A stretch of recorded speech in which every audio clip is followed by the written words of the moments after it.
आज सवाल उठाया जाता है कि ये मसलक आला हजरत क्या है। मसलक आला हजरत तो कोई पांचवा मसलक लग रहा। मसलक आला हजरत तो कोई नया मसलक लग रहा। मैं कहता हूं मसलक आला हजरत कोई नया मसलक नहीं है। सहाबा के मसलक का नाम मसलक आला हजरत, ताबईन के मसलक का नाम मसलक आला हजरत है, तबे ताबईन के मसलक का नाम मसलक आला हजरत है, गौसो ख्वाजा के मसलक का नाम मसलक आला हजरत है। मसलक आला हजरत कोई नया मसलक नहीं, दीने हक की पहचान का नाम मसलक आला हजरत है। और हर दौर में दीने हक को पहचानने के लिए किसी न किसी अलामत और निशानी की जरूरत पेश आती रही, और आज भी दीने हक को पहचानने के लिए एक अलामत और निशानी की जरूरत है, और उसी अलामत और निशानी का नाम मसलक आला हजरत है। निशानी के बदल जाने से शय की हकीकत नहीं बदलती। कल भी हम अहले सुन्नत थे, आज भी हम ही अहले सुन्नत है, और जिन अकायदों मामूलात पर हम चल रहे हैं, जो लोग चलते रहेंगे क़यामत तक वही अहले सुन्नत रहेंगे। लेकिन कल किसी और अलामत से हम पहचाने गए, और आज किसी और अलामत से हम पहचाने जा रहे हैं। जो कहते हैं मसलक आला हजरत का नारा नहीं लगाना चाहिए, मैं उनसे पूछना चाहता हूं कि अगर मसलक आला हजरत का नारा नहीं लगेगा तो क्या तुम्हारे बाप का नारा लगेगा? जब मुसलमानों के दीन और ईमान पर हमला हो रहा था, बातिल जमातें मुसलमानों के वजूद को निगलने की कोशिशें कर रही थी, उस वक्त बड़ी बड़ी खानकाहें थी, बड़े बड़े शयूख थे, बड़े बड़े उलमा थे, सब गोशे तन्हाई में बैठे हुए थे मुसलमानों के दीन और ईमान के लिए। अगर कोई आगे बढ़ा तो वो बरेली का पठान इमाम मोहम्मद रजा है, जिसने सीना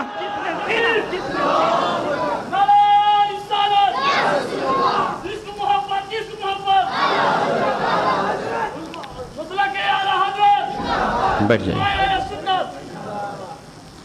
ये बताइए कि हर दौर में अहले सुन्नत को अलग अलग अलामतों से पहचाना गया कि नहीं? नबी के ज़माने में कोई फ़िरका नहीं था। नबी के ज़माने में जिसने कह दिया ला इलाहा इल्लल्लाह उसे मुसलमान माना गया, इल्ला ये कि नबी पर वही आई और मुखालिफिन को छाट दिया। उसके अलावा नबी के ज़माने में कोई फ़िरका नहीं था। मन काला ला इलाहा इल्लल्लाह फ़क़द दख़लल जन्ना, जो ला इलाहा इल्लल्लाह कह दिया वो जन्नती है उस दौर के लिए। लेकिन जब सिद्दीक़ अकबर का ज़माना आया तो मानीन ज़कात का फितना पैदा हुआ। कुछ लोगों ने कहा नमाज पढ़ेंगे, रोज़ा रखेंगे, लेकिन हम ज़कात नहीं देंगे, ज़कात की फ़र्जियत के मुनकिर हो गए। हज़रत सिद्दीक़ अकबर ने फरमाया कि मैं इनसे जिहाद करूँगा। मैं आपसे पूछना चाहता हूँ, जिहाद मुसलमानों से होता है कि काफिरों से? सिद्दीक़ अकबर ने उनसे जिहाद का ऐलान फरमाया। उमर इब्ने खत्ताब ने कहा आप कैसे इनसे जिहाद करेंगे, ये तो ला इलाहा इल्लल्लाह पढ़ते हैं। नबी ने फरमाया मन काला ला इलाहा इल्लल्लाह फ़क़द आसिम मिन्नी मालहू व दिमाअहू, जिसने ला इलाहा इल्लल्लाह पढ़ लिया उसकी जान भी महफूज है, उसका माल भी महफूज है। और जंग में क्या होता है, जान भी ली जाती है और माल भी लिया जाता है। हज़रत सिद्दीक़ अकबर ने फरमाया अरे उमर, ज़माने जाहिलियत में बहुत टनाटन थे, क्या मुसलमान होने के बाद पिलपिले हो गए हो? नबी अकरम सल्लल्लाहु अलैहि वसल्लम ने इसी हदीस में ये भी इरशाद फरमाया मन काला ला इलाहा इल्लल्लाह फ़क़द आसिम मिन्नी मालहू व दिमाअहू इल्ला बिहक़्क़िल इस्लाम, जिसने ला इलाहा इल्लल्लाह पढ़ लिया उसकी जान महफूज, उसका माल महफूज, लेकिन हक़ इस्लाम की वजह से उसका माल भी लिया जाएगा और उसकी जान भी ली जाएगी। ज़कात हक़ इस्लाम है, जो ज़कात की फर्जियत का मुनकिर है वह मुसलमान नहीं काफिर है, इसलिए उसके साथ जिहाद किया जाएगा। उमर का सीना खुल गया, हज़रत सिद्दीक़ अकबर की ताईद व हिमायत फरमाई, और हज़रत सिद्दीक़ अकबर के साथ तमाम सहाबा ने मानीन ज़कात के साथ जिहाद फरमाया। कुछ मानीन ज़कात मारे गए, जो बचे ताइब होकर इस्लाम में दाखिल हुए। मैं पूछना चाहता हूं उस दौर में सहाबा को सिद्दीक़ अकबर की हक़ानियत का इल्म कैसे हुआ? मसलक सिद्दीक़ अकबर से हुआ, उनके नजरिए से हुआ, उनकी फिक्र से हुआ। पता चला कि उस दौर में अहले सुन्नत की पहचान यह हुई कि जो मसलक सिद्दीक़ी पर कायम है वही हकीकत में मुसलमान है, और जो मानीन ज़कात के साथ नजर आ रहा है वह हकीकत में मुसलमान नहीं है। जमाना और आगे बढ़ा, हजरत अली का जमाना आया, दो बातिल फिरके पैदा हुए, एक को राफजी कहते हैं, दूसरे को खारिजी कहते हैं। राफजियों ने सिद्दीक़ अकबर उमर इब्ने खत्ताब की फजीलत का इनकार किया, और खारिजियों ने हजरत उस्मान और अली की मोहब्बत का इनकार किया, तो उस दौर में अहले सुन्नत की पहचान बनी तफजीलुल शैखैन हुब्बुल खतानैन। जो सिद्दीक़ अकबर उमर इब्ने खत्ताब की फजीलत को माने और नबी के दोनों दामादों से मोहब्बत करे, वही हकीकत में अहले सुन्नत वल जमात है।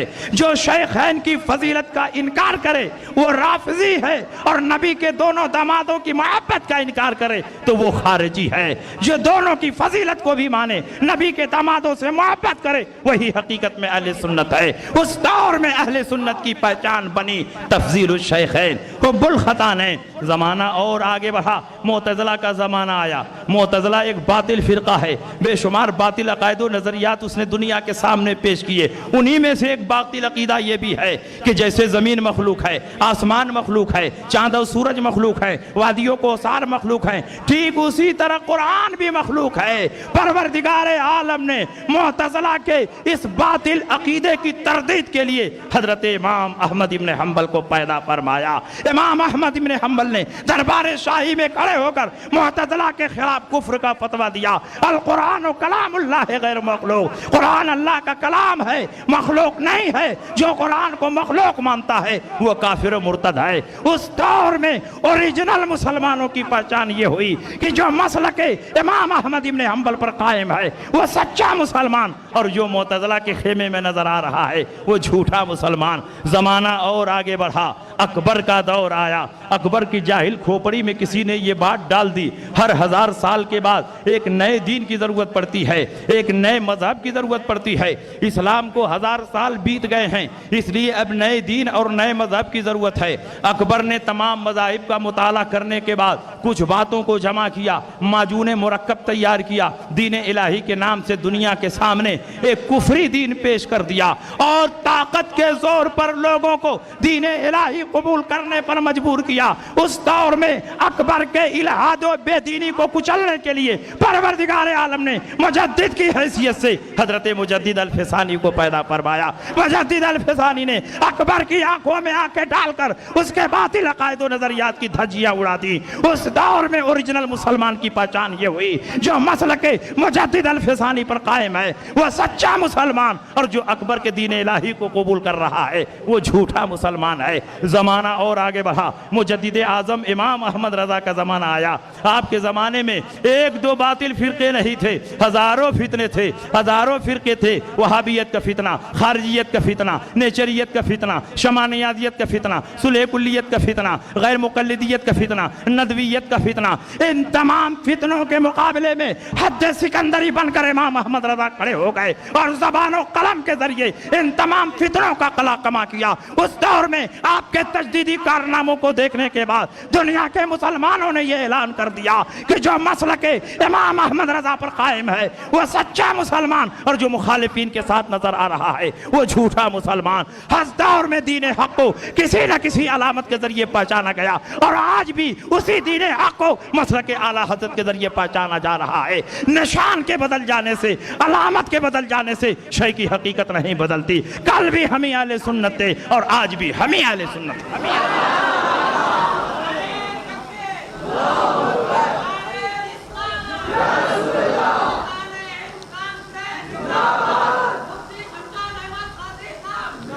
और ये बताइए कि इस दौर में जितने बातिल फिरके हैं सब सुन्नियत का लेबल लगाकर आ रहे हैं कि नहीं आ रहे हैं? आप गैर मुक़ल्लिदीन से पूछो क्या हो, कहेंगे हम सुन्नी हैं। देवबंदियों से पूछो क्या हो, कहेंगे हम सुन्नी हैं। मौदूदवी से पूछो क्या हो, कहेंगे हम सुन्नी हैं। नेचरी से पूछो क्या हो, कहेंगे हम सुन्नी हैं। चकरालवी से पूछो क्या हो, कहेंगे हम सुन्नी हैं।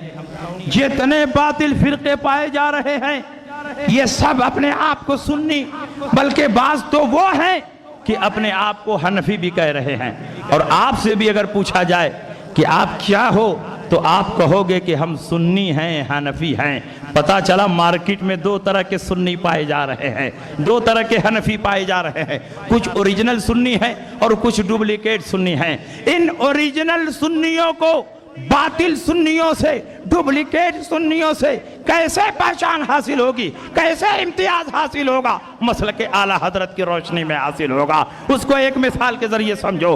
हिंदुस्तान में एक कंपनी है, बहुत मशहूर और मारूफ कंपनी है। उसका प्रोडक्ट और सामान पूरी दुनिया में एतमाद और यकीन के साथ खरीदा जा रहा है, बेचा जा रहा है।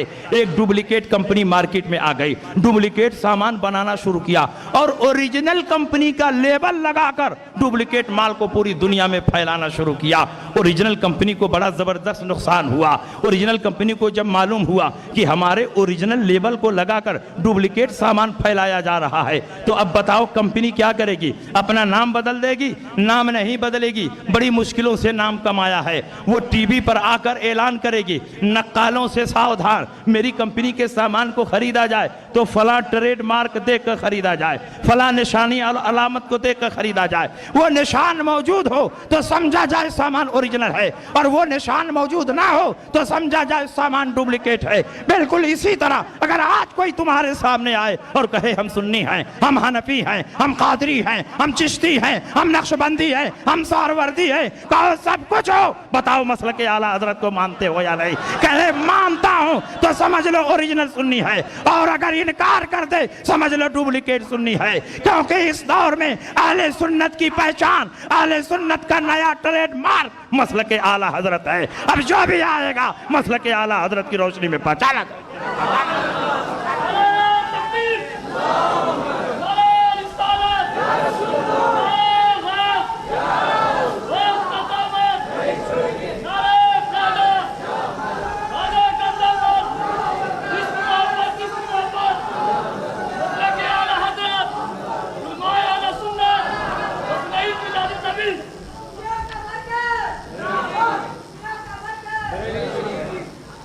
हाँ बताओ,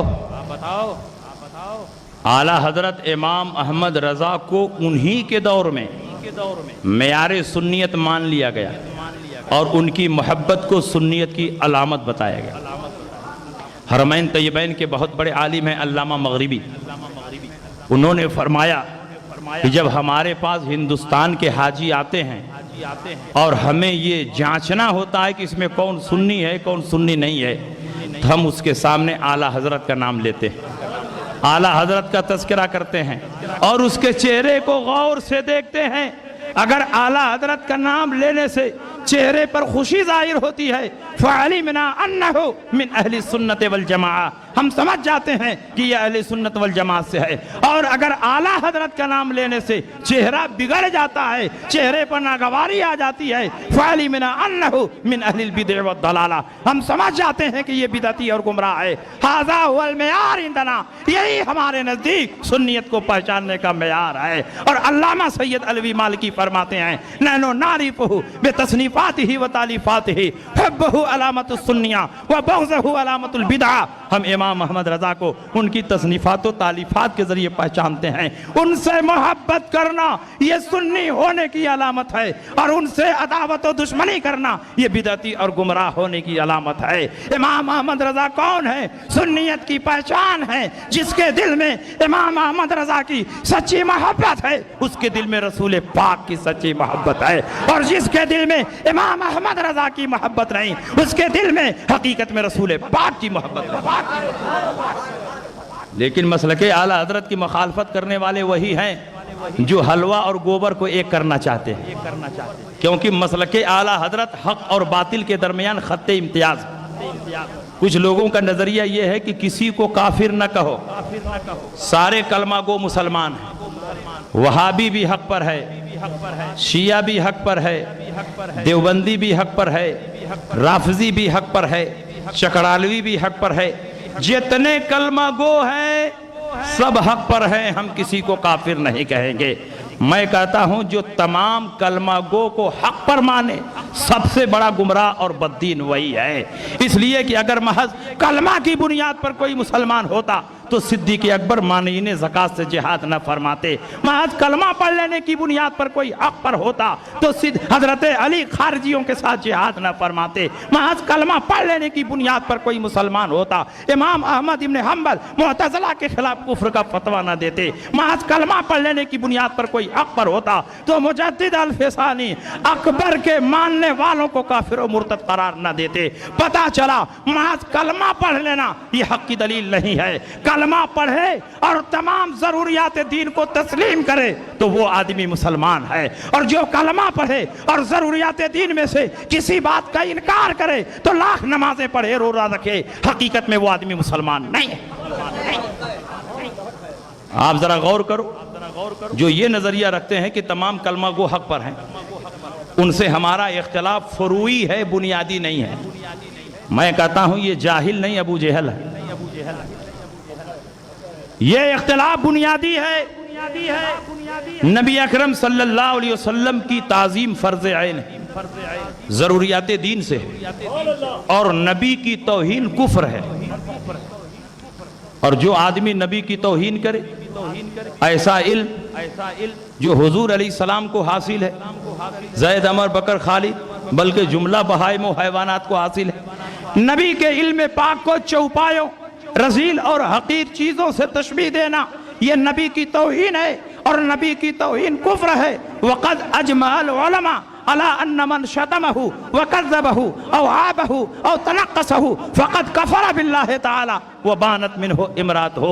तमाम उलमा का इस बात पर इजमा और इत्तेफाक है कि जो नबी को गाली दे, नबी की तौहीन करे, नबी की शान घटाए, वो मुसलमान नहीं है, वो इस्लाम से खारिज हो गया, और उसकी औरत हमेशा हमेशा के लिए उसके निकाह से निकल गई। जिसका ये अकीदा हो कि नबी के बाद कोई नबी पैदा हो जाए तो आपकी खातमियत में कोई फ़र्क न पड़ेगा।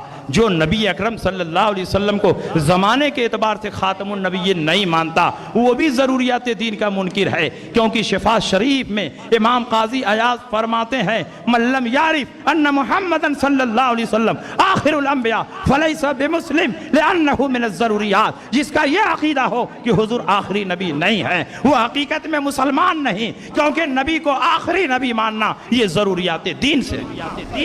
तो एक आदमी जो ज़रूरियात दीन को मान रहा है और एक आदमी जो ज़रूरियात दीन का इनकार कर रहा है, दोनों एक कैसे हो गए? एक आदमी जो कुरान की आयत का मुनकिर है और एक आदमी जो कुरान के एक एक नुक्ते पर ईमान रखता है, दोनों बराबर कैसे हो गए?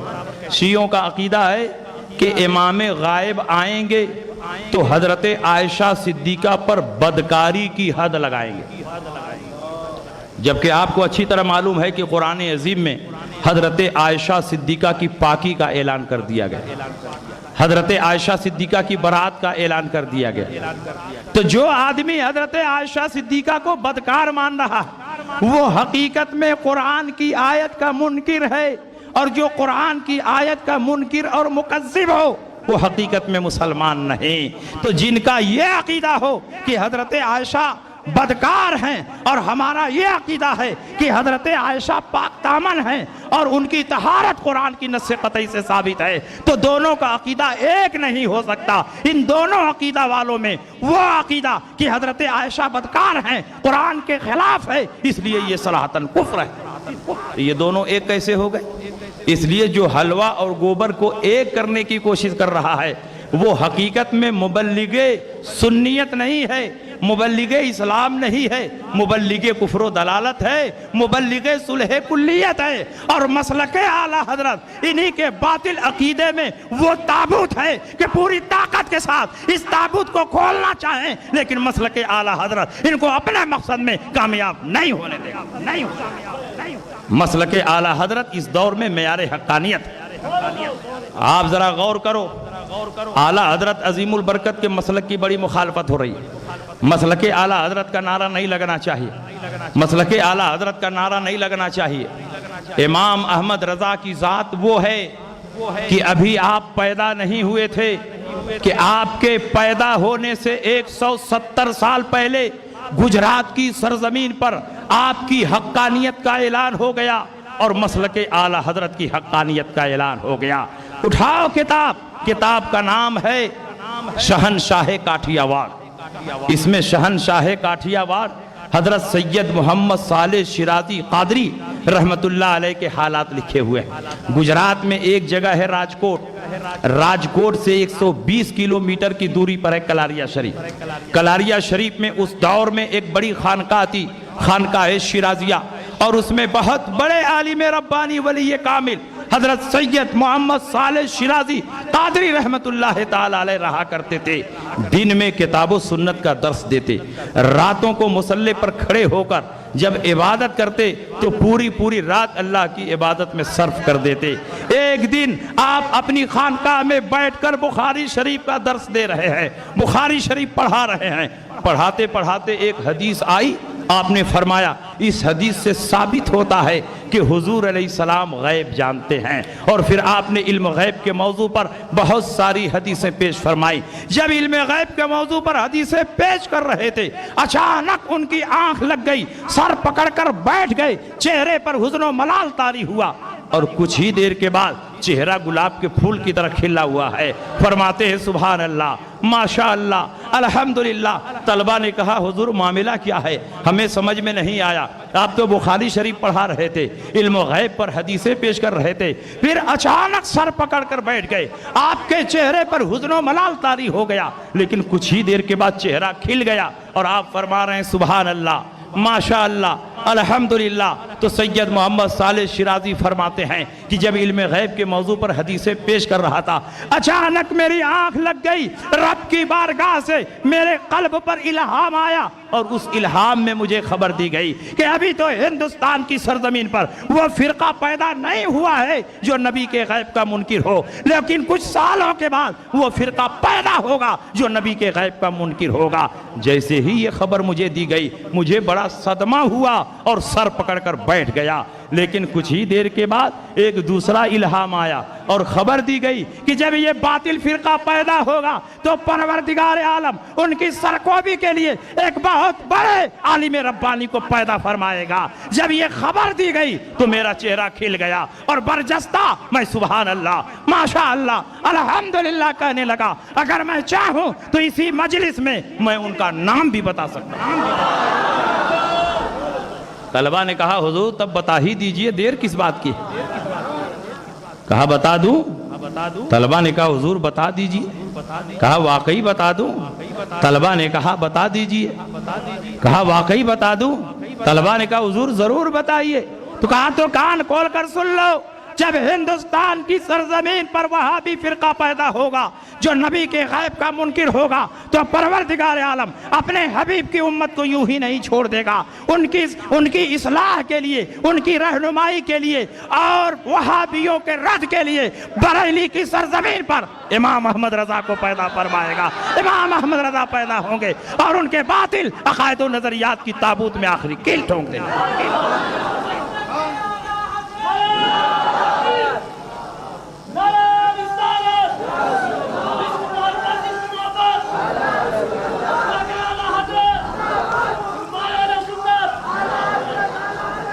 और फरमाया सुन लो मेरे जितने मुरीदीन हैं, मोतक़िदीन हैं, मेरे जितने बच्चे हैं वो सब कान खोलकर सुन लें और बाद वालों को मेरा पैगाम पहुंचा दें जो उस वक्त नहीं रहेंगे। तुम में से जो उस वक्त नहीं रहेगा वो बाद वालों को ये पैगाम पहुंचा दें कि उनके ज़माने में जो मसलके आला हजरत पर कायम होगा वही मेरा है और जो मसलके आला हजरत से फिर गया वो मेरा मुरीद नहीं है और मैं आखिरत में उसका कोई जिम्मेदार नहीं हूँ। मसलके आला हजरत की हक्कानियत का ऐलान उस वक्त भी हो रहा है जबकि इमाम अहमद रजा भी पैदा नहीं हुए हैं। आपके पैदा होने से 170 साल पहले गुजरात की सरजमीन पर आला हजरत की हक्कानियत का ऐलान हो रहा है। दुनिया लाख मुखालफत करे लेकिन परवरदिगार आलम को यही मंजूर है कि मसलके आला हजरत का परचम पूरी दुनिया में लहराए और अल्हम्दुलिल्लाह आज पूरी दुनिया में जहां खुशअकीदा सुन्नी मुसलमान हैं वहां मसलके आला हजरत का परचम लहरा रहा। और सुनिए मसलके आला हजरत की हक्कानियत, किताब का नाम है इकरामे इमाम अहमद रजा।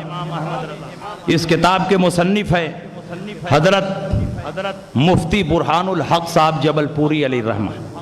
ये आला हजरत के शागिर्द भी हैं और आला हजरत के खलीफा भी हैं, आला हजरत के मुरीद भी हैं और आला हजरत के रूहानी बेटे भी हैं। आला हजरत ने बारहा उनको अपना रूहानी बेटा फरमाया।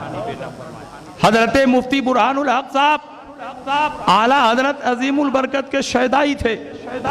जब आला हजरत दूसरी बार ज़ियारत हरमैन तैयबैन के लिए मक्का मुकर्रमा तशरीफ ले गए और वहाबियों की तरफ से 6 सवाल पेश किया गया इल्म गैब से मुताल्लिक, और वहाबियों ने चैलेंज किया कि अगर आपका अकीदा सही है तो इसका जवाब किताब और सुन्नत की रोशनी में लिख दीजिए। शरीफ मक्का ने मौलाना साले कमाल को बुलाकर वो सवाल दिया और कहा 2 दिन में इसका जवाब लेकर आइए।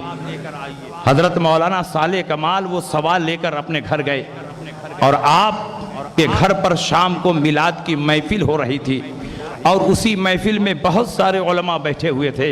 आला हजरत इमाम अहमद रज़ा क़ुद्दस सिर्रहू को पता चला कि वहाबियों की तरफ से इल्म गैब मुस्तफ़ा पर 6 सवालात आए हैं। इमाम अहमद रज़ा का कलम इल्म मुस्तफ़ा पर लिखने के लिए बेचैन हो गया। आला हजरत मौलाना साले कमाल के घर पहुँचे, मिलाद की महफिल चल रही थी।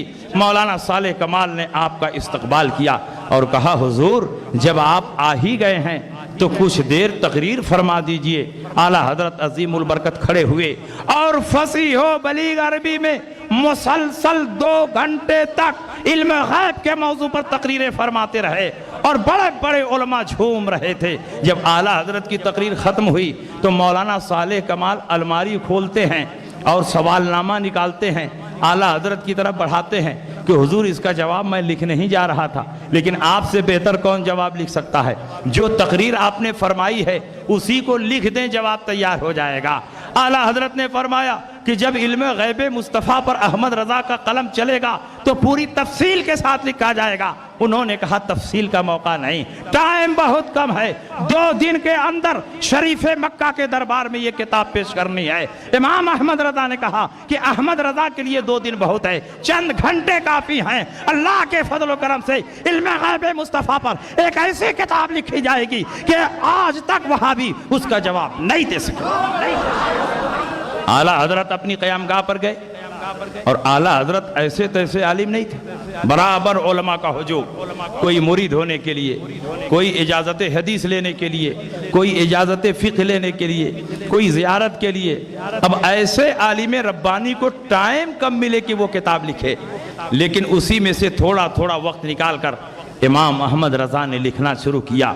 बुखार की शिद्दत में 8.5 घंटे में किताबों की तरफ मुराजात किए बगैर इमाम अहमद रज़ा ने अद-दौलतुल मक्किया के नाम से एक ऐसी शानदार किताब तहरीर फरमाई कि जब शरीफ मक्का के दरबार में यह किताब पढ़ी जा रही थी, अभी आधी किताब पढ़ी गई कि शरीफ मक्का ने अहले सुन्नत को फतह मुबीन की बशारत दे दी और फरमाया अल्लाह युती व हाउलाए यमनऊन, अल्लाह अपने हबीब को गैब का इल्म अता फरमाता है और ये वहाबी उसका इनकार करते हैं। जब आला हजरत अद-दौलतुल मक्किया की दौलत लेकर बंबई आए, पानी के जहाज से गए थे और पानी के जहाज से वापस आए।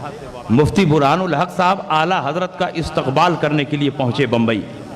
चंद दिन आला हजरत के साथ क़याम करने के बाद आला हजरत एक दिन फरमाते हैं, बुरहान मियाँ चलो बांदरा चलना है और बांदरा के मजजूब साहब से मुलाकात करनी है। बांदरा के साहिल पर एक खानकाह थी, उसमें एक मजजूब आरिफ बिल्ला फ़कीर रहा करते थे। आला हजरत फरमाते हैं मजजूब साहब से मुलाकात करनी है। आला हजरत मुफ्ती बुरहानुल हक को लेकर चले और इधर मजजूब साहब को खबर हो गई। मजजूब साहब अपने मुरीदीन से कहते हैं कि एक बहुत बड़े आलिम मुझसे मिलने के लिए आ रहे हैं, उनकी ज़ियाफ़त का इंतज़ाम करो, उनके लिए चाय का इंतज़ाम करो, उनके लिए काफ़ी का इंतज़ाम करो। जैसे जैसे आला हजरत करीब हो रहे हैं, मजजूब साहब को आला हजरत की खुशबू भी महसूस होती चली जा रही है। जब आला हजरत खानकाह से बिल्कुल करीब हो गए तो मजजूब साहब कहते हैं कि लगता है आलिम साहब खानकाह में आ गए हैं, बिल्कुल करीब से खुशबू आ रही है, चलो बाहर निकलकर उनका इस्तकबाल करते हैं। जब बाहर निकले, आला हजरत के रुखे ज़ेबा पर नज़र पड़ी, सलाम और मुसाफा हुआ। आला हजरत को इजाज़ो इकराम के साथ लेकर अपने हुजरे में आए। आला हजरत बैठते हैं, मजजूब साहब बैठते हैं, मुफ्ती बुरहानुल हक बैठते हैं। मजजूब साहब की आदत थी कि उनकी खानकाह में चाय भी बनती थी, काफ़ी भी बनती थी, कहवा भी बनता था। जब उलमा जाते तो मजजूब साहब मुतय्यन करके फरमाते इनको चाय पिलाओ, इनको काफ़ी पिलाओ, इनको कहवा पिलाओ। लेकिन जब आला हजरत पहुँचे तो मजजूब साहब फरमाते हैं बताइए क्या पीना पसंद करेंगे? आपके लिए चाय भी हाजिर है, आपके लिए कहवा भी हाजिर है, आपके लिए काफ़ी भी हाजिर है। आला हजरत फरमाते हैं मजजूब साहब ने तीनों का नाम लिया है तो मुझे तीनों पीना पसंद है, क्योंकि मुझे तीनों में बरकत नज़र आ रही है। मुझे चाय भी पसंद है, काफ़ी भी पसंद है, कहवा भी पसंद है। एक प्याले में चाय डाली गई, उसी में काफ़ी डाली गई, उसी में कहवा डाला गया, चमचे से हिलाकर आला हजरत पी लेते हैं। उसके बाद मजजूब साहब से आला हजरत की गुफ्तगू शुरू होती है। मुफ्ती बुरहानुल हक फरमाते हैं बहुत देर तक गुफ्तगू होती रही, लेकिन खुदा की कसम मुझे एक लफ्ज भी समझ में नहीं आया कि किस जबान में बात हो रही है, किस टॉपिक पे बात हो रही है, किस मौजू पे बात हो रही है। ये गुफ्तगू उर्दू में नहीं हो रही थी, मैं उर्दू समझता हूँ। ये गुफ्तगू अरबी में नहीं हो रही थी, मैं अरबी जानता हूँ। ये गुफ्तगू हिंदी में नहीं हो रही थी, मैं हिंदी पढ़ा हूँ। अल्लाह बेहतर जानता है कि किस जबान में गुफ्तगू हो रही है। जब गुफ्तगू खत्म हो गई और हम लोग एक लफ्ज भी न समझ सके तो आला हजरत इजाजत लेकर जाने लगे। आला हजरत जब जाने लगे और हुजरे से बाहर कदम रखते हैं, मुफ्ती बुरहानुल हक भी आला हजरत के पीछे पीछे जा रहे हैं। अभी चंद कदम चले थे कि मुफ्ती बुरहानुल हक के दिल में ये बात पैदा हुई कि आला हजरत जिनसे मिलने के लिए आए हैं वो कोई मामूली बुजुर्ग नहीं होंगे, बहुत पाए के बुजुर्ग होंगे। चलें तन्हाई में उनसे कुछ दुआ करा लें, अपने लिए नसीहत हासिल कर लें। आला हजरत के पीछे पीछे जा रहे थे और फिर अचानक भाग करके हुजरे में आ गए और तन्हाई में अर्ज करते हैं हुजूर मेरे लिए भी दुआ फरमा दें, मेरे लिए भी नसीहत फरमा दें। मजजूब साहब ने कहा तुम मुझसे नसीहत लेने आए हो? कहा हाँ हुजूर आप ही से नसीहत लेने आया हूँ। तो मजजूब साहब ने फरमाया अगर तुम मेरी नसीहत लेना चाहते हो तो मेरी नसीहत यह है कि जिनके पीछे पीछे चल रहे थे उन्हीं के कदम ब कदम चलते रहो, जन्नत तक पहुंच जाओगे। इनका रास्ता जन्नत में ले जाने वाला रास्ता है। मसलक आला हजरत कोई नया मसलक नहीं, जन्नत में ले जाने वाले रास्ते का नाम मसलक आला हजरत है।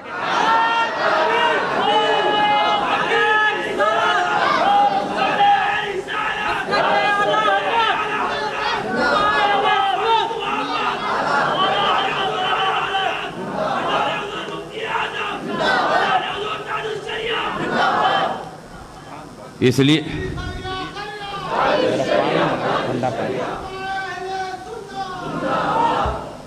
आप बताओ मसलक आला हजरत की हक्कानियत का पता चलता है कि नहीं? इमाम अहमद रजा को तुम क्या जानो?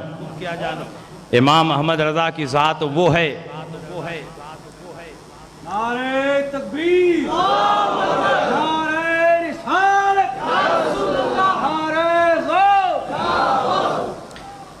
इमाम अहमद रजा की ज़ात वो है जो रब की बारगाह में भी मकबूल हो चुकी है, रसूलुल्लाह की बारगाह में भी मकबूल हो चुकी है और अपने मुर्शिद आले रसूल अहमदी मियाँ की बारगाह में भी मकबूल हो चुकी है। आप तारीख उठाकर देखो, जब 1292 हिजरी में 24 साल की उम्र में आला हजरत इमाम अहमद रजा कुद्दस सिर्रहु अपने वालिद अल्लामा नकी अली खां के साथ मारेरा मुतहरा की सरजमीन पर मुरीद होने के लिए पहुंचते हैं, तो उस वक्त के मुर्शिद कामिल वली बरहक गौसे ज़मा हुजूर आले रसूल अहमदी मियाँ के हाथ में अपना हाथ देकर आला हजरत मुरीद हो जाते हैं। जैसे ही आला हजरत मुरीद हुए, आपके मुर्शिद बरहक ने उसी मजलिस में जुमला सलासिल की आपको इजाज़त और खिलाफत अता फरमा दी। नूरी मियाँ ने कहा हुजूर आपका दस्तूर और तरीक़ा तो ये है कि मुरीद करने के बाद बरसों रियाजत और मुजाहिदा करवाते हैं, उसके बाद किसी को इजाज़त और खिलाफत देते हैं। लेकिन मौलाना अहमद रज़ा खां अभी अभी आए, आपने मुरीद किया और मुरीद करते ही उनको इजाज़त और खिलाफत से सरफराज कर दिया। तो आपके मुर्शिद बरहक ने फरमाया मियाँ सुनो, और लोग आते हैं तो मैला कुचैला दिल लेकर आते हैं, जंगालू दिल लेकर आते हैं, उसको साफ करने के लिए रियाजत और मुजाहिदे की जरूरत पड़ती है। लेकिन मौलाना अहमद रजा आईने की तरह साफ और शफाफ दिल लेकर आए, उसको साफ करने के लिए रियाजत और मुजाहिदे की जरूरत नहीं थी, महज इत्तिसाल निस्बत की जरूरत थी। मुरीद होते ही निस्बत हासिल हो गई, इसलिए फौरन मैंने उनको इजाजत और खिलाफत से सरफराज कर दिया। और सुनो, मुझे पहले बहुत फिक्र रहती थी कि अगर बरोज़े क़यामत अल्लाह ने मुझसे सवाल किया कि अय आले रसूल तू दुनिया से मेरे लिए क्या लाया है, तो रब की बारगाह में मैं क्या पेश करूंगा। लेकिन अल्हम्दुलिल्लाह अब वो फिक्र खत्म हो चुकी है। अब अगर परवरदिगारे आलम ने मुझसे सवाल किया अय आले रसूल तू दुनिया से मेरे लिए क्या लाया है, तो मैं मौलाना अहमद रजा को पेश कर दूंगा। इमाम अहमद रजा वो हैं कि अपने मुर्शिद का वो कीमती तोहफा है जो रब की बारगाह में पेश हो रहे हैं। खानदान में और भी लोग थे, लेकिन आपके मुर्शिद बरहक ने किसी को आखिरत का तोहफा नहीं बनाया। आखिरत का तोहफा इमाम अहमद रजा को बनाया, क्योंकि मुर्शिद को मालूम था कि रब की बारगाह में इमाम अहमद रजा की जात मकबूल हो चुकी है, और जब मकबूल को तोहफा बनाया जाएगा तो वो तोहफा भी रब की बारगाह में मकबूल हो। इसलिए इमाम अहमद रजा पर कीचड़ उछालने वाले जिंदगी भर कीचड़ में डूबे रहेंगे, इज्जत नहीं मिलेगी। बड़ी बड़ी खानकाहें लेकर बैठे हुए हैं, खानकाहों में खाक उड़ रही है, कोई मुरीद होने के लिए तैयार नहीं। जगह जगह एजेंट और दलाल छोड़े जा रहे हैं, लेकिन कोई उनसे बैत करने के लिए तैयार नहीं। और इमाम अहमद रजा के मसलक का सत्ता तर्जुमान, इमाम अहमद रजा के उलूम का वारिस, ताजुश शरिया जिस आबादी में कदम रखता है इंसानों का हुजूम तैयार हो जाता है, जिस वीराने में कदम रखता है सुन्नियत की खेती लहलहाने लगती है। दुनिया के जिस एयरपोर्ट पर उतरता है इतने इंसान जमा हो जाते हैं कि लाइन आर्डर का मसला बन चुका होता है। ताजुश शरिया को अल्लाह ने ऐसी मकबूलियत अता फरमाई है कि ताजुश शरिया जिस आबादी में गुजर जाते हैं इंसानों का सैलाब ताजुश शरिया के पीछे दौड़ता है। ताजुश शरिया की ये मकबूलियत खुदादाद मकबूलियत है, इसलिए दिल की गहराई से ताजुश शरिया की अजमत को तस्लीम कर लो। और अगर हसद करोगे तो ताजुश शरिया का कुछ नहीं बिगड़ेगा, तुम दुनिया में जलीलो खार हो जाओगे। ये हाल है ताजुश शरिया का। इमाम अहमद रजा तो वो है कि रब की बारगाह में आपको ऐसी मकबूलियत मिली, ऐसी मकबूलियत मिली कि आपकी जबान रब की बारगाह में मुस्तजाब हो गई। आपकी जबान से जो बात निकलती थी वो भी रब की बारगाह में कबूल हो जाती। आइए एक वाकया मैं सुना दूं। उठाइए हयाते आला हजरत, इस किताब के मुसन्निफ हैं अल्लामा ज़फ़रुद्दीन बिहारी रहमतुल्लाह अलैह। वो लिखते हैं कि आला हजरत के ज़माने में बरेली शरीफ में इल्मे नुजूम और इल्मे हयत में एक माहिर थे अल्लामा गुलाम हुसैन बरेलवी। इतने माहिर थे इल्मे नुजूम और इल्मे हयत में कि सिर्फ सितारों की चाल देखकर बता देते बारिश होगी कि नहीं होगी। एक दिन आला हजरत की खिदमत में हाजिर हुए। आला हजरत के वालिद अल्लामा नकी अली खां के दोस्त हैं। बाप का दोस्त भी बाप के दर्जे में होता है, इसलिए आला हजरत ने शायान शान इस्तकबाल किया, उनकी ज़ियाफत की। उसके बाद आला हजरत ने पूछा बताइए बारिश का मिजाज कैसा है, बारिश नहीं हो रही है, कब तक बारिश होगी। उन्होंने सितारों की चाल को गौर से देखा, कागज पर एक जायचा और नक्शा बनाया और फरमाया इस महीने में बारिश नहीं होगी, आइंदा महीने में बारिश होगी। आला हजरत ने फरमाया अगर मेरे रब ने चाहा तो इसी महीने में बारिश होगी। इन्होंने कहा इस महीने में बारिश नहीं होगी, सितारों की चाल बता रही है, सितारों की वजह बता रही है, इल्मे नुजूम का कायदा बता रहा है, इस महीने में बारिश नहीं होगी।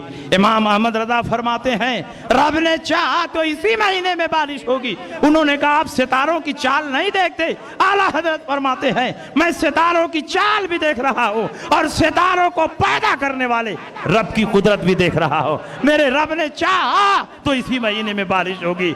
उन्होंने कहा सितारों की चाल बता रही है इस महीने में बारिश नहीं होगी, इल्मे नुजूम का कायदा बता रहा है इस महीने में बारिश नहीं होगी। आला हजरत ने देखा कि ये इल्मे नुजूम और इल्मे हयत के ज़न्नी कायदों पर इतना भरोसा रखते हैं कि अल्लाह की कुदरत से गाफिल हो रहे हैं, और इन्हें पता भी नहीं चल रहा है। आला हजरत एक आलिम रब्बानी थे। आलिम रब्बानी किसी को भटकता हुआ देखता है तो उसकी हिदायत का इंतज़ाम करता है। आला हजरत के सामने एक कलाक लटक रही थी, एक घड़ी लटक रही थी। आला हजरत ने पूछा, बताइए घड़ी में क्या टाइम हुए हैं? उन्होंने कहा 11:15 बजे हैं। आला हजरत ने पूछा 12 बजने में कितना बाकी है? उन्होंने कहा पौना घंटा बाकी है। आला हजरत ने पूछा, अगर पौना घंटा नहीं गुजरेगा तो क्या 12 नहीं बजेगा? 12 की घंटी नहीं बजेगी? उन्होंने कहा हरगिज नहीं, जब तक पौना घंटा नहीं गुजरेगा न 12 बजेगा न 12 की घंटी बजेगी। आला हजरत खड़े हुए, बड़ी सुई को खींचकर 12 पे कर दिया। फौरन 12 बज गया, 12 की घंटी बज गई। आला हजरत ने फरमाया, आप तो कह रहे थे जब तक पौना घंटा नहीं गुजरेगा न 12 बजेगा न 12 की घंटी बजेगी। देखिए 12 भी बज गया और 12 की घंटी भी बज गई। उन्होंने फरमाया, आपने बड़ी सुई को खींचकर 12 पे कर दिया, इसलिए फौरन 12 बज गया, 12 की घंटी बज गई। अगर ये सुई अपनी फितरी रफ्तार से चलती तो पौना घंटा गुजरने के बाद ही 12 बजता। आला हजरत फरमाते हैं, यही नुक्ता तो मैं आपको समझाना चाहता हूँ। मैंने बड़ी सुई को खींचकर 12 पे कर दिया, फौरन 12 बज गया, 12 की घंटी बज गई। मेरा परवरदिगार भी कादिर है, जब चाहे इस सितारे को खींचकर यहाँ कर दे, उसको खींचकर यहाँ कर दे, उसको खींचकर यहाँ कर दे, फौरन सितारों की चाल बदल जाएगी, सितारों की वजह बदल जाएगी, आपका बनाया हुआ नक्शा बदल जाएगा। मेरे रब ने चाहा तो इसी महीने में बारिश होगी, बल्कि इसी हफ्ते में बारिश होगी, बल्कि अभी बारिश होगी। इतना कहना था कि बारिश होने लगी, बारिश होने लगी। इतनी बारिश होती है कि बरेली की सरजमीन जलताल हो जाती है।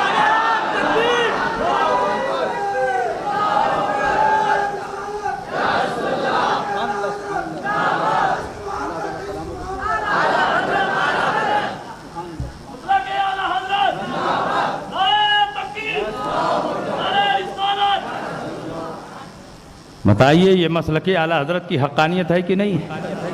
जिसकी ज़बान रब की बारगाह में इतना मकबूल हो, जिसकी ज़ात रब की बारगाह में इस कदर मकबूल हो, उसका मसलक रब की बारगाह में कितना मकबूल होगा, हम और आप उसका अंदाज़ा नहीं लगा सकते। इसलिए अगर दीन ईमान की सलामती चाहते हो तो इस दौर में मसलके आला हजरत पर मजबूती से कायम रहो। यही मसलक दुनिया और आखिरत में हमें निजात अता फरमाने वाला है। और मसलके आला हजरत के जो सच्चे मुबल्लिगीन और तर्जुमान हैं, उनके दामन से वाबिस्ता रहो। इधर उधर भटकने की ज़रूरत नहीं। जदीद मसाइल में इख्तलाफ हो तो इधर उधर सर फोड़ने की ज़रूरत नहीं। वारिस उलूम आला हजरत हजरत ताजुश शरिया मद्दज़िल्लहुल आली के दामन को मजबूती से थाम लो। जो फतवा दें उसी पर अमल करो, क्योंकि ताजुश शरिया वो हैं कि इमाम अहमद रज़ा फाजिल बरेलवी रज़ी अल्लाह तआला हो के जुमला उलूम व फ़ुनून का इस दौर में कोई वारिस नहीं, तन्हा ताजुश शरिया वारिस। इसलिए आप मसलके आला हजरत पर मजबूती से कायम रहो। और हैदराबाद की सरजमीन पर मसलके आला हजरत के सच्चे नकीब व तर्जमान शहबाज दक्कन हजरत मुफ्ती मुजीब अली रिजवी है, जो हैदराबाद की सरजमीन पर रहकर तमाम फितनों का तने तनहा मुकाबला कर रहे हैं। और ये ना समझो कि शहबाज दक्कन मुफ्ती मुजीब अली रिजवी तनहा है, बल्कि मुफ्ती साहब के पीछे इमाम अहमद रजा की ताईद है, मुफ्ती आजम की हिमायत है, ताजुश शरिया का दस्ते करम है। हैदराबाद की सरजमीन पर सुन्नियत की लाज रखने वाले और सुलह कुल्लियत के ताबूत में कील ठोकने वाले आलिम रब्बानी कोई और नहीं, मुफ्ती मुजीब अली रिजवी।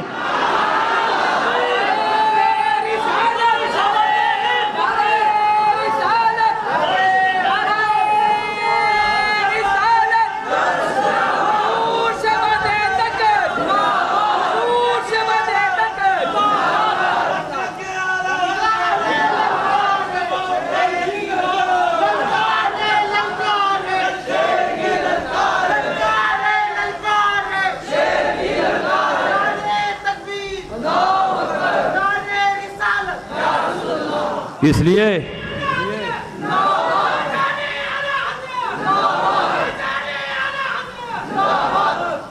पूरी मजबूती के साथ शहबाज दक्कन के साथ रहिए। मरकज़ अहले सुन्नत को फ़रोग़ दीजिए। ये याद रखिए कि ये महज एक मदरसा नहीं है, ये महज एक इदारा नहीं है, बल्कि मसलके आला हजरत की फिक्र की हिफाजत करने वाला एक मजबूत किला है। अगर ये किला हैदराबाद की सरजमीन पर कमजोर पड़ गया तो मसलक कमजोर पड़ जाएगा, आला हजरत की फिक्र कमजोर पड़ जाएगी। इसलिए जरूरत इस बात की है तन मन धन लगाकर मरकज़े आले सुन्नत को मजबूत कीजिए ताकि हैदराबाद की सरजमीन पर मसलके आला हजरत का परचम पूरी मजबूती के साथ लहराता रहे, क्योंकि मसलके आला हजरत ही हमारे दीन और ईमान की पहचान। हजरत ने माशाअल्लाह बहुत सारी खिदमत अंजाम दी। मैं तो दूर दूर से उनका तज़किरा सुनता था, उनकी खिदमत का शोहरा सुनता था, कभी उनसे मुलाकात नहीं थी। लेकिन अब की मरतबा जनवरी में 11वीं शरीफ में मैं भी बगदाद गया था, हजरत भी बगदाद गया था। हाँ, हुजूर शेख अब्दुल कादिर जिलानी रजी अल्लाह ताला अन्हो के अहाते में मुलाकात हुई। व्हील चेयर पर एक खूबसूरत आलिम रब्बानी बैठे हुए हैं। हमारे गांव मालेगांव के बहुत सारे लोग थे, उन्होंने कहा कि ये व्हील चेयर पर जो बैठे हैं उनको जान रहे हैं। मैंने कहा हमारी तो मुलाकात नहीं है। तो कहा कि यही मुफ्ती मुजीब अली रिजवी है, आइए इनसे मुलाकात करते हैं। मैं गया, हजरत से मुलाकात हुई। हजरत ने फरमाया कि आप हैदराबाद के लिए तारीख दीजिए, आपकी ज़रूरत है। मैंने कहा गौसे पाक के दरबार में आपने कह दिया है तो आपकी तारीख मंजूर ही मंजूर है। जब आप हुक्म देंगे मसलके आला हजरत का ये सच्चा खादिम सर के बल हैदराबाद की सरजमीन पर आएगा। अगर मुनाजरे की जरूरत पड़ेगी तो उसके लिए भी तैयार है, मुबाहसे की जरूरत पड़ेगी तो उसके लिए भी तैयार है, और इनके सीने पर चढ़कर मसलके आला हजरत को गाड़ने की जरूरत पड़ेगी तो इनके सीने पर चढ़कर मसलके आला हजरत को गाड़ने के लिए तैयार है।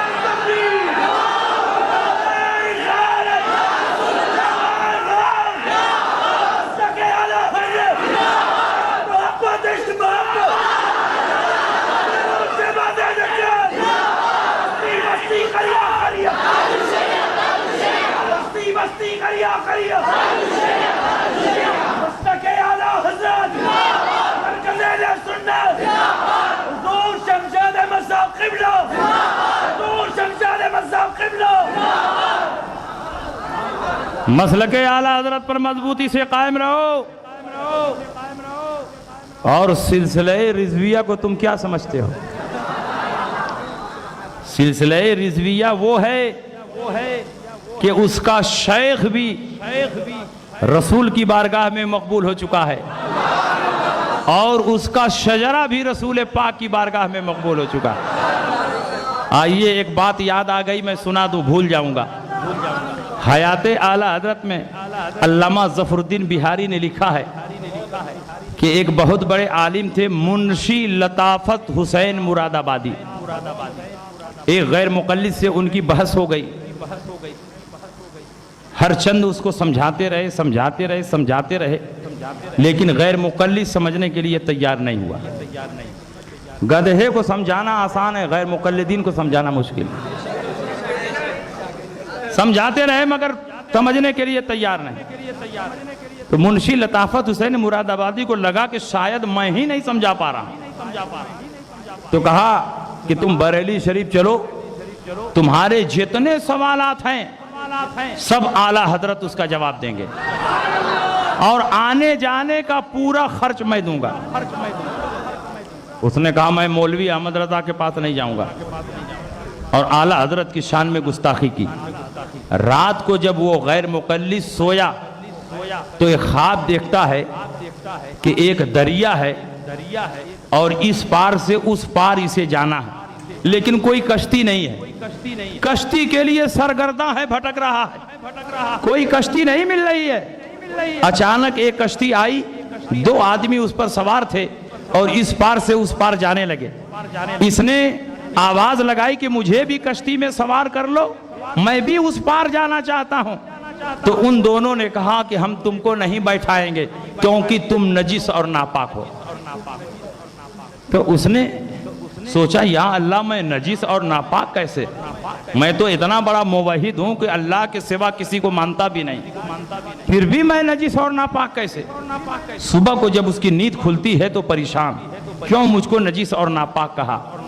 एक हफ्ते के बाद फिर रात को सोता है तो ख्वाब देखता है कि एक शहर है, दुल्हन की तरह उसको सजा दिया गया है।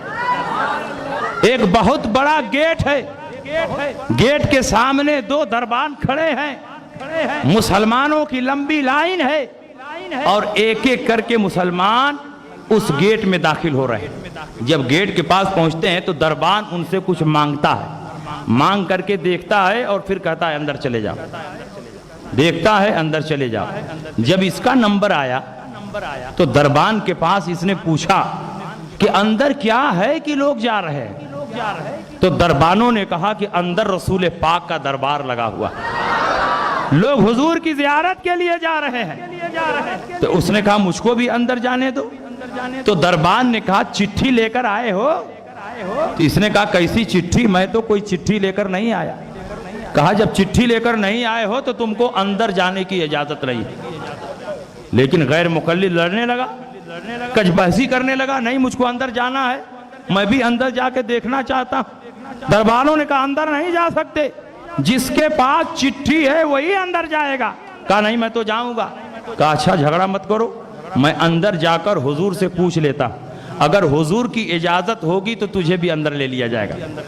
दरबान अंदर गया, पूछ कर आया तो कहा हुजूर फरमाते हैं कि तू नजीस और नापाक है, तुझको अंदर आने की इजाजत नहीं है, और जब तक तू चिट्ठी लेकर नहीं आएगा उस वक्त तक तो ही एंट्री नहीं होगी। उसने कहा अजीब मामला है, मैं कैसे नापाक हूं, मैं कहां जाकर के पाक और साफ हो जाऊं, कहां से चिट्ठी लाऊं, मुझे तो कुछ समझ में नहीं आ रहा है। तो दरबान ने कहा घबराओ नहीं, मैं हुजूर से पूछ लेता। दरबान अंदर गया, सरकार से पूछा तो सरकार ने फरमाया कह दो पहले पाक और साफ हो जाए और मौलाना अहमद रजा से चिट्ठी लेकर आए, तब मेरे दरबार में हाजिरी होगी। दरबान आया और उसने कहा रसूल पाक फरमा रहे हैं पहले तुम पाक और साफ हो जाओ और मौलाना अहमद रजा से चिट्ठी लेकर आओ, तब रसूल पाक के दरबार में हाजिरी होगी। इसकी आंख खुलती है, ज़ारो कतार रो रहा, दिल की दुनिया बदल चुकी है।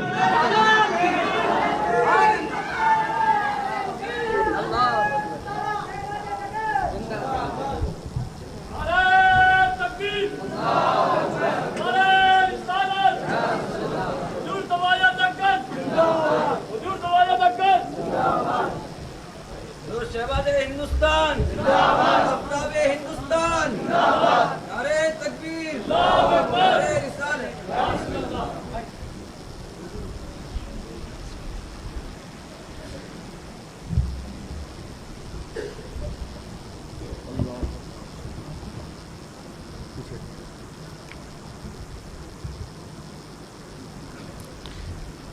तशरीफ रखें, तशरीफ रखें, तशरीफ रखें। अल्हम्दुलिल्लाह, अल्हम्दुलिल्लाह, जिस ज़ात गिरामी का मैंने गायबाना तस्करा किया, मुझसे ज़्यादा बेहतर आप जानते हैं। हैदराबाद और अतराफ़ के जितने बड़े बड़े शहर हैं, हर जगह हुजूर शहबाज़ दक्कन की खिदमात के नक़ूश देखे जा सकते हैं।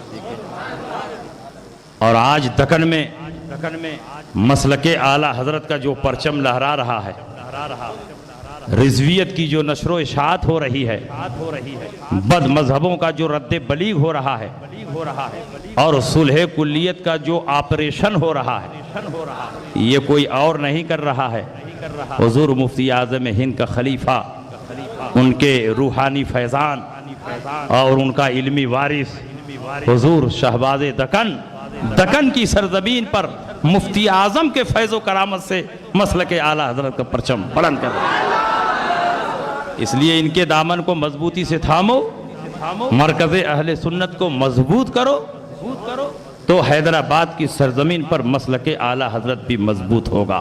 और इस दौर में हमारे दीन ईमान की हिफाजत के लिए मसलके आला हजरत वो हथियार है कि उससे बेहतर और उससे मजबूत कोई हथियार नहीं है। तो मैं अर्ज ये कर रहा था कि दरबान अंदर गया, रसूल पाक से पूछा, रसूल पाक ने फरमाया जाओ कह दो पहले पाक और साफ हो जाए। चिट्ठी लेकर आए तब मेरे दरबार में हाजिरी होगी। उसने कहा कि मुझे तो कुछ समझ में नहीं आ रहा है, कहां पाक और साफ हो जाऊं, कहां से चिट्ठी लाऊं। दरबार ने फिर सरकार से पूछा, सरकार ने फरमाया कह दो मौलाना अहमद रजा के पास जाए, वहां पाक और साफ हो जाए, उनसे चिट्ठी लेकर आए तब मेरे दरबार में हाजिरी हो सकती है। उसकी आंख खुलती है, ज़ारो कतार रो रहा है, फूट फूट कर रो रहा है, दिल की दुनिया में इंकलाब बर्पा हो चुका है। अब वो भागता हुआ पीलीभीत रेलवे स्टेशन पहुंचता है, टिकट कटाता है, वहां से बरेली शरीफ पहुंचता है और बरेली पहुंचने के बाद सीधे आला हजरत के मकान पर पहुंचता है और आला हजरत गोया उसी का इंतजार कर रहे हैं। जैसे ही आला हजरत की बैठक में कदम रखता है, आला हजरत के चेहरे पर नजर पड़ती है, आला हजरत के कदमों पर सर रख देता है और गैर मुकल्लिदियत से ताइब हो जाता है, वहाबियत से ताइब हो जाता है और आला हजरत के हाथ में अपना हाथ देकर सिलसिले रिजविया में मुरीद हो जाता है। जब मुरीद हो गया तो आला हजरत ने अपनी जेब से एक शजरा निकाला और मुस्कुराते हुए उसके हाथ पर रखा और फरमाया ले जाओ, यही चिट्ठी है, अब रसूल पाक के दरबार में हाजिरी होगी। इमाम अहमद रजा को हल्का न समझो, इमाम अहमद रजा रब की बारगाह में मकबूल हो चुके हैं। इमाम अहमद रजा का सिलसिला रब की बारगाह में मकबूल हो चुका है और इमाम अहमद रजा का शजरा महज कागज का टुकड़ा नहीं, ये जन्नत का परवाना है और निजात का सामान।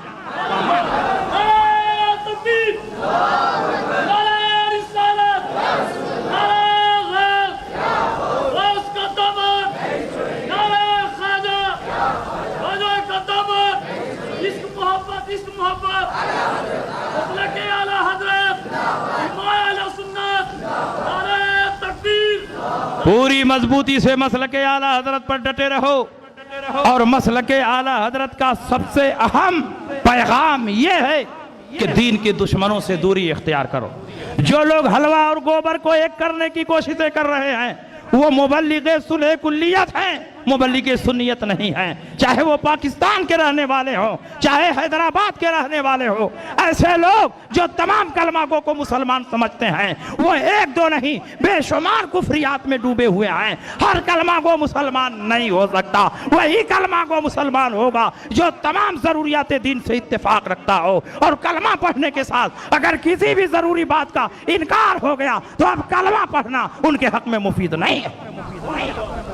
इसलिए वहाबियों, देवबंदियों, गैर मुकल्लिदों, शियों से हमारा इख्तलाफ बुनियादी है, हमारा इख्तलाफ एतकादी है, ये फुरूई इख्तलाफ नहीं। आला हजरत का मसलक आपसे डिमांड कर रहा है, मुतालबा कर रहा है, दीन के दुश्मनों से दूरी इख्तियार करो। जो अल्लाह और रसूल की बारगाह में अदब शनास हैं उनकी सोहबत में रहो, जो अल्लाह और रसूल की बारगाह के गुस्ताख है उनसे दूरी इख्तियार करो। और ये पैगाम सिर्फ आला हजरत का नहीं, यही पैगाम कुरान का है। कुरान फरमाता है ला तजिदु कौमन युमिनून बिल्लाहि वल यौमिल आखिर युवादून मन हाद्दल्लाह व रसूला वलौ कानू आबाअहुम औ अबनाअहुम औ इख्वानहुम औ अशीरतहुम उलाइका कतबा फी कुलूबिहिमुल ईमान व अय्यदहुम बिरूहिम मिनहु। ऐ नबी, आप नहीं पाएंगे ऐसे लोगों को जो अल्लाह पर और यौम आखिरत पर ईमान रखें, वो अल्लाह और रसूल के दुश्मनों से दोस्ती नहीं करेंगे, चाहे वो बाप क्यों ना हो, चाहे वो बेटे क्यों ना हो, चाहे वो भाई क्यों ना हो, चाहे वो कुंबे और कबीले के क्यों ना हो। जो लोग अल्लाह और रसूल के दुश्मनों से दोस्ती नहीं करते ये वो लोग हैं कि उनके दिलों में अल्लाह ने ईमान को रासिख फरमा दिया है और रूहुल कुद्स के जरिए उनकी ताईद और हिमायत फरमाई है। और यही पैगाम तो मेरे सरकार का भी है। सयकूनु फी आखिरी ज़मान दज्जालून कज़्ज़ाबून यातूनकुम बिमा लम तस्मऊ अंतुम वला आबाउकुम फइयाकुम वइयाहुम ला युदिलूनकुम वला यफ्तिनूनकुम।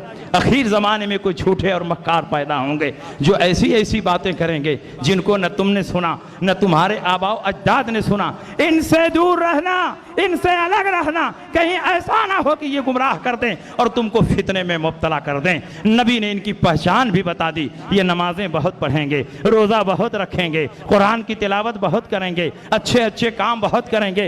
इतनी नमाजें पढ़ेंगे कि तुम अपनी नमाजों को इनकी नमाजों के आगे हकीर समझोगे, अपने रोज़ों को इनके रोज़ों के आगे हकीर समझोगे, अपने आमाल सालिहा को इनके आमाल के सामने हकीर समझोगे। तो हक़िरून सलातकुम इंदा सलातिहिम व सियामकुम इंदा सियामिहिम व आमालकुम इंदा आमालिहिम यतलूनल कुरान वला युजाविदु तराक़िहिम। ये कुरान की तिलावत करेंगे मगर तिलावत इनके हलक के नीचे नहीं उतरेगी। व यक़ूलूना मिन क़ौलि खैरिल बरिया, बात बात पर रसूल पाक की हदीसें पेश करेंगे। तो क्या नमाज की वजह से मुसलमान होंगे, रोज़ा की वजह से मुसलमान होंगे, कुरान की तिलावत करने की वजह से मुसलमान होंगे, अच्छे अच्छे काम करने की वजह से मुसलमान होंगे? नहीं। यमरुकूना मिनद्दीन कमा यमरुकुस्सामु मिनर रमिया, ये दीन से ऐसे ही बाहर होंगे जैसे तीर कमान से बाहर हो जाता है। सहाबा हैरान हैं कि नमाजें हम भी पढ़ते हैं, वो भी नमाजें पढ़ेंगे, रोज़ा हम भी रखते हैं, वो भी रोज़ा रखेंगे, तिलावत हम भी करते हैं, वो भी तिलावत करेंगे। तो हम में और उनमें खत्ते इम्तियाज कैसे खींचेगा, हम में और उनमें फ़र्क कैसे होगा? अल्लाह के नबी ने फ़र्क बता दिया। सीमाहुम तहलीक व मुशम्मिरिल उज़ुर, इनकी पहचान ये होगी कि ये सर खूब छिलवाएंगे और पायजामा बहुत ऊंचा पहनेंगे, ऊंचा पहनेंगे। इसलिए इनसे दूर रहो, इनसे अलग रहो। ये मसलके आला हजरत के दुश्मन ही नहीं, दीन और सुन्नियत के दुश्मन। और जो ये कहते हैं एक कलमे के नाम पर सबको मुत्तहिद हो जाना चाहिए, एक कुरान के नाम पर मुत्तहिद होना चाहिए, एक काबा के नाम पर मुत्तहिद होना चाहिए, मैं उनसे पूछना चाहता हूं, अगर एक कलमे के नाम पर इत्तेहाद जायज होता तो सिद्दीक़ अकबर माने ज़कात से जिहाद न फरमाते। अगर एक कलमे के नाम पर इत्तेहाद जायज़ होता हज़रत अली खारजियों से जिहाद न फरमाते। अगर एक कलमे के नाम पर इत्तेहाद जायज़ होता तो हज़रत इमाम अहमद इब्न हंबल अपनी पुश्त पर कोड़े न खाते। अगर एक कलमे के नाम पर इत्तेहाद जायज़ होता तो मुजद्दिद अल-फ़िज़ानी अकबर के दरबार में खड़े होकर उसके कुफ्रियात की धज्जियां ना बिखरते। अगर एक कलमे के नाम पर इत्तेहाद जायज़ होता तो इमाम अहमद रज़ा अपने ज़माने के बातिल फिरकों की सरको भी न फरमाते। एक कलमे के नाम पर इत्तेहाद नहीं होगा, इत्तेहाद होगा तो अक़ाइदे अहले सुन्नत की बुनियाद पर होगा। जो अक़ीदा अहले सुन्नत को तस्लीम कर ले वो हमारा है, और जो अक़ीदा अहले सुन्नत से इन्हिराफ करे, लाख नमाजें पढ़े, रोज़ा रखे, कुरान की तिलावत करे, वो हमारा नहीं और हमारा उसके साथ इत्तेहाद नहीं हो सकता, नहीं हो सकता। और ये ना समझा जाए कि हम इत्तेहाद के मुखालिफ हैं, हम भी इत्तेहाद चाहते हैं। लेकिन जिन लोगों ने अपनी किताबों में अल्लाह और रसूल की शान में गुस्ताखियां की, जो लोग आज तक गुस्ताखी भरी किताबों को छाप रहे हैं, वो लोग अपने अकाबिर के कुफ्र और इर्तिदाद का ऐलान करें। उन कुफरी किताबों को चौराहे पर रखकर आग लगा दें, अपने तमाम अकायदे बातिला से तौबा कर लें। सबसे पहले हम उनसे इत्तेहाद करने के लिए तैयार हैं। लेकिन ऐसा नहीं होगा कि एक तरफ नबी की तौहीन भी होती रहे और दूसरी तरफ हमारे दस्तरखान पर तुम बैठकर खाते हुए नजर आओ। ऐसा हो ही नहीं सकता। हम अपने बाप के कातिल को माफ कर सकते हैं लेकिन रसूल पाक के गद्दार को कभी नहीं माफ कर सकते। हमारा इत्तेहाद उसी सूरत में होगा कि अपने तमाम मशाए जिन्होंने अल्लाह रसूल की बारगाह में कुफ्र किया है उनके कुफ्र और इर्तिदाद का ऐलान करो, अपने अकायदे बातिला से तौबा कर लो। सबसे पहले हम तुमको गले लगाने के लिए तैयार। और जो लोग एक कलमे के नाम पर इत्तेहाद पैदा कर रहे हैं वो हकीकत में हलवा और गोबर को एक कर रहे हैं, आपका नुकसान कर रहे हैं। ये बताइए कभी हलवा और गोबर में इत्तेहाद हुआ है? कभी नहीं इत्तेहाद हुआ है। और अगर इत्तेहाद किया जाएगा तो नुकसान गोबर का नहीं होगा, हलवे का होगा। ये हलवा जो दस्तरखान की जीनत था, मेहमान की मेहमान नवाजी का जरिया था, जैसे ही गोबर से टच हुआ आपने दस्तरखान से उठाकर कूड़ादान में फेंक दिया, इज्जत की जगह से जिल्लत की जगह में पहुंचा दिया। गोबर का क्या बिगड़ा? हलवा से टच होने से पहले भी उसे कूड़ादान में जाना था और हलवा से टच होने के बाद भी कूड़ादान में पहुंचा उसका कुछ नुकसान नहीं हो रहा है। अगर नुकसान हो रहा है तो हलवे का हो रहा है। इज्जत की जगह से जिल्लत की जगह में पहुंच रहा है तो हलवा पहुंच रहा है। जब तक गोबर से टच नहीं हुआ था, दस्तरखान की जीनत था, मेहमान को खुश करने का जरिया था, जैसे ही गोबर से टच हुआ आपने दस्तरखान से उठाकर कूड़ादान में फेंक दिया। इसका मतलब यह हुआ कि जो तमाम बातिल फिरकों से इत्तेहाद पैदा करने की कोशिश कर रहे हैं वो हकीकत में कुफ्र और इस्लाम के दरमियान जो इम्तियाज है उसे खत्म करना चाहते हैं ताकि सुलह कुल्लियत का माहौल बन सके। और अल्हम्दुलिल्लाह जब तक मसल के आला हजरत के गुलाम इस दुनिया में मौजूद हैं, जब तक ताज शरिया मौजूद हैं, उनके चाहने वाले मौजूद हैं, कभी कुफ्र और इलाहाद के साथ हमारा इत्तेहाद नहीं हो सकता, नहीं हो। इसलिए आप पूरी मजबूती से मसलक पर कायम रहिए और हैदराबाद की सरजमीन पर आला हजरत के नुमाइंदा हैं हुजूर शहबाज दक्कन। ये मुफ्तिया आजम के खलीफा हैं हुजूर शहबाज दक्कन। हुजूर ताजुश शरिया का भरोसा और एतमाद है हुजूर शहबाज दक्कन। अगर आप इनको मजबूत करोगे तो मसलक मजबूत होगा। आप इनके मसलक को मजबूत करोगे तो जान लो आपके दीन और ईमान की हिफाजत होगी। और इनका मरकज अगर कमजोर पड़ेगा तो मसलक का नुकसान होगा। तन मन धन से मरकज अहले सुन्नत को दीन का एक अजीम शान किला समझकर, मसलक आला हजरत का तर्जमान समझकर आगे बढ़ाने की कोशिश करो। और याद रखो, अगर तुमने हुजूर शहबाज दक्कन के हाथों को मजबूत किया तो ये सुलह कुल्लियत जो 100 साल से हैदराबाद में फैली हुई है, चारों शाने चित नजर आती हुई है, इमाम अहमद रजा का फैजान होगा। इसलिए आप पूरी मजबूती के साथ कायम रहो। आला हजरत के बारे में मैंने बहुत कुछ बताया। हकीकत यह है कि आला हजरत की शान वो है कि बड़े बड़ों ने आला हजरत के फजाइल बयान किए, मनाक़िब बयान किए, लेकिन आखिर में यही कहकर चुप हो गए, तुम्हारी शान में जो कुछ कहूँ उससे सिवा तुम हो। तसीमे जाने इरफा ए शह अहमद रजा तुम हो।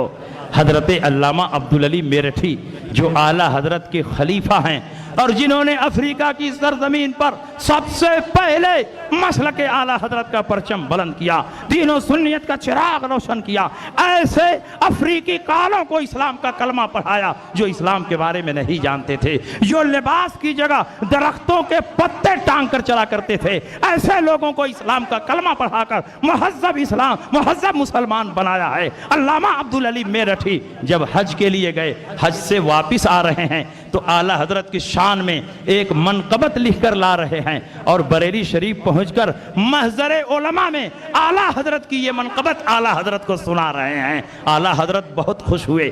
आला हजरत के जिस्म पर एक बहुत कीमती जुब्बा था। आला हजरत फरमाते, मौलाना बताइए मैं क्या चीज़ आपको पेश करूं? अगर ये जुब्बा मैं आपको दूं तो उस पाक सरजमीन से आप आ रहे हैं कि आपके कदमों की धूल इस जुब्बे से बदरजहा अफजल आला है, मैं क्या चीज़ आपको पेश करूं? आला हजरत मकान में गए, संदूक खोला, एक और नया कीमती जुब्बा लेकर आए और अल्लामा अब्दुल अली मेरठी को पेश किया। आला हजरत का अदब देखो, खड़े होकर वो जुब्बा लेते हैं, कभी सर पर रखते हैं, कभी आंखों से लगाते हैं, कभी होठों से लगाते हैं, कभी सीने पर रखते हैं और यही गुनगुना रहे हैं, तुम्हारी शान में जो कुछ कहूं उससे सिवा तुम हो। कसीमे जाने इरफा ऐ शह अहमद रजा तुम हो। यहाँ आकर मिली नहरें शरीयत और तरीकत की, है सीना मजमउल बहरैन, ऐसे रहनुमा तुम हो। तुम ही फैला रहे हो इल्मे हक अकनाफे आलम में, इमाम आले सुन्नत नाइबे गौसुल वरा।